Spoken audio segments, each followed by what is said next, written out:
Reconstruyendo una vida. Alejandro Madruga. Todos tenemos un pasado, pero ¿cuán real es ese pasado? ¿Cuán vivido o sentido fue? Podemos engañarnos y recordar solo la interpretación de vivencias filtradas por una memoria sentimental. Las vivencias se van borrando de la mente, los recuerdos se transforman, se mezclan con los sueños, con los deseos y se confunden con la imaginación. No puede la mente construir vivencias por analogía sobre la base de otras vivencias similares, extrapolar paisajes, personajes y acciones y reconstruir nuevos recuerdos. ¿Podemos afirmar que los recuerdos tengan menos validez que un sueño alimentado durante años? Ese sueño puede ocupar el lugar de los recuerdos y llenar una vida de vivencias, fantasías en las que se cree y se aceptan como reales. ¿Quién diría que nuestro pasado es falso? ¿Las versiones de los que nos conocieron? Ellos solo pueden recordar fragmentos de nuestra vida anterior, aquellas que dan risa o pena, y casi siempre aquellas en las que ellos son los protagonistas principales, porque en fin de cuentas, son sus recuerdos, las vivencias de ellos. Podríamos entonces llenar nuestra vida de sueños al igual que podemos llenarla de recuerdos. Y aunque nuestro presente esté vacío, podríamos refugiarnos en el pasado. ¿Pero qué es el pasado? No son recuerdos guardados en forma de imágenes que serían falsas, sueños. Si no fuera porque los lugares existen, no exactamente iguales, nuevas construcciones, ampliaciones, personas que no conocemos. ¿Quién no ha regresado a la ciudad donde nació y se sorprende al ver que los lugares a los que iba de niño ya no existen? E incluso las personas que conoció ya no están, y si las encontramos, son tan diferentes a los que dejamos. ¿Qué nos queda entonces? ¿Los recuerdos? Los recuerdos que nosotros mismos hemos fabricado, nuestra versión del pasado. Y me pregunto, ¿podrá existir alguien que evoque sus fantasías como realidades y construya su pasado en base de sus sueños?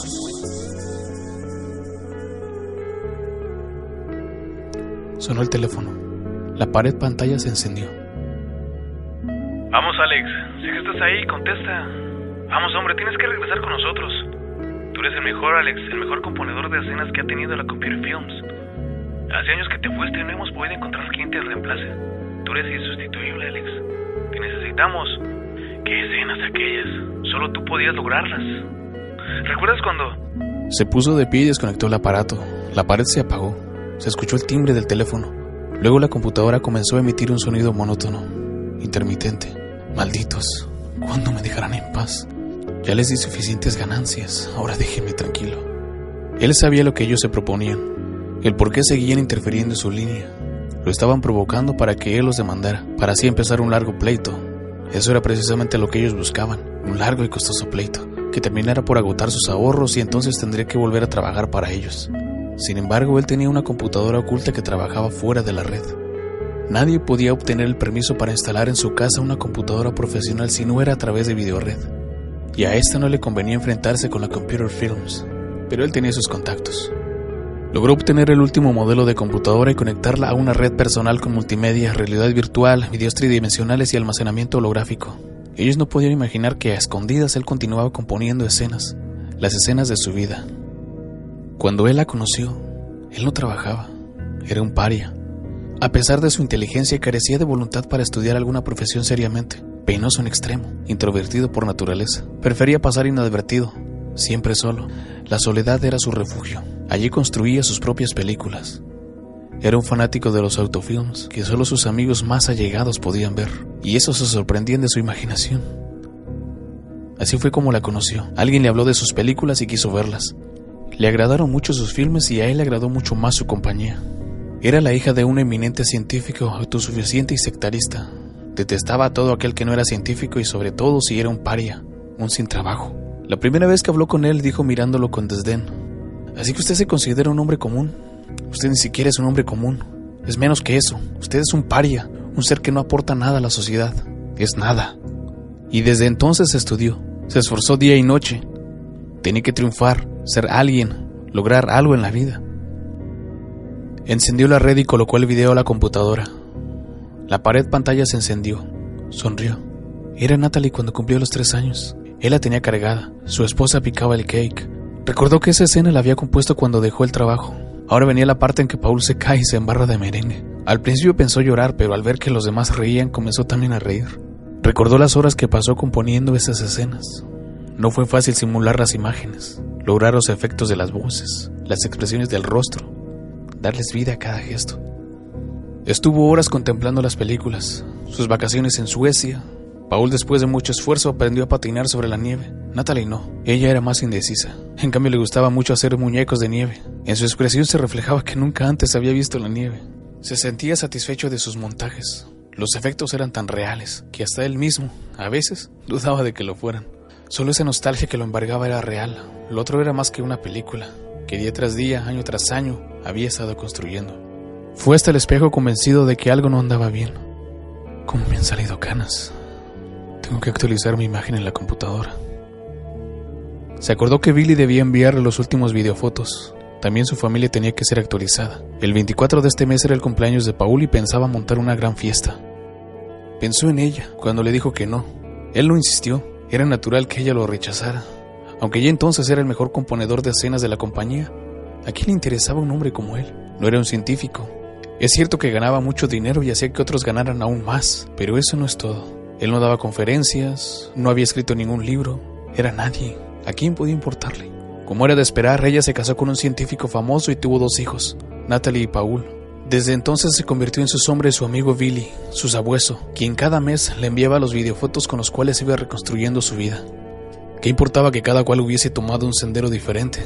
Que ella hubiera enviudado, que se hubiera casado o que se hubiera divorciado. Ese era otro destino. La vida no es lo que debía ser y es necesario enmendar los errores del destino. Los años pasaban, se sentía cada vez más viejo, más enfermo. Los chicos ya eran adultos y seguía componiendo las escenas de su vida. Su enfermedad no tenía cura y vio el fin acercarse y filmó la última escena, la de su muerte. Natalie, una joven de 14 años, sollozaba con la cara oculta entre las manos. A su lado la esposa, sumamente pálida. Detrás, cabizbajo, venía Paul, convertido en un hombre de 17. De sus amigos solo Billy se enjugó una lágrima.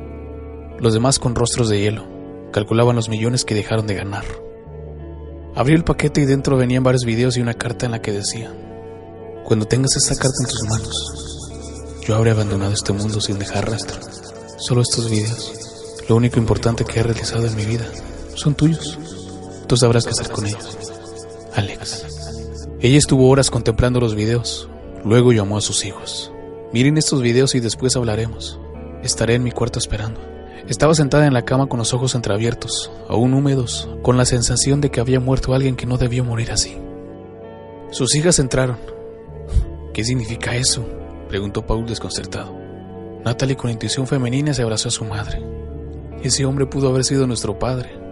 La madre mordió los labios y 2 gruesas lágrimas corrieron por sus mejillas. De eso precisamente quería hablarles. Su padre era un científico al que solo le importaban sus conferencias, sus grados académicos. Nunca tuvo tiempo para nosotros. Jamás se acordó de sus cumpleaños. Se pasaba la vida viajando o encerrado en el laboratorio. Nosotros éramos un accidente en su vida. A él no le importaba si ustedes se enfermaban. Para eso estaba la esposa. Para correr con ustedes para el médico. La familia y todas las cosas de la vida cotidiana eran solo de mi incumbencia. Él era un hombre superior, arrogante como mi padre. Cuando murió juré nunca más casarme. Sin embargo, al poco tiempo me casé con el que yo creía que era un hombre común. Nada de ciencia. En cambio era borracho, mujeriego y lo peor, jamás los trató como hijos. Duramos poco tiempo. Luego vino el artista, ¿recuerdan? Trató varias veces de suicidarse. Sentía tanta lástima por sí mismo que no tenía tiempo para pensar en los demás. Ninguno de ellos fue un padre para ustedes. Prácticamente se han criado sin él. Y la culpable fui yo, que no supe escogerlo. No digas eso, tú has sido la mejor madre del mundo, dijo Paul mientras le acariciaba el cabello. Natalie hundió la cabeza en el pecho de su madre y dejó escapar un sollozo. Por eso quería pedirles algo. Ese hombre que nos envió los videos acaba de morir y... La voz se le atragantaba. Se pasó la mano por la mejilla y recogió una lágrima. Y esos videos significan mucho para él. No sé por qué nunca vino a verme. Tal vez pensó que lo volvería a rechazar. Quién sabe. Y ahora nos envía esto. Un pasado. El pasado que nunca tuvimos. Y eso es lo que quiero pedirles. Quiero que este hombre sea el abuelo de mis nietos. Sé que es una locura, pero creo que es lo único que puedo hacer por él. Convertir su sueño en realidad. Él dedicó su vida a nosotros y nos dejó esto como herencia. Cogió los videos en sus manos y los extendió hacia sus hijos. Ahora les toca a ustedes decidir. Yo siempre quise tener un padre así, dijo Natalie sin levantar la cabeza. Si ustedes lo quieren así. Y agregó Paul, en verdad ese hombre me simpatiza. Gracias, hijos. Averiguaré dónde lo enterraron e iré a la tumba a llevarle flores a mi esposo. Y alzando la vista hacia sus hijos que estaban de pie, ¿ustedes también irán a llevarle flores a su padre? Claro, mamá, iremos contigo, respondió gracias.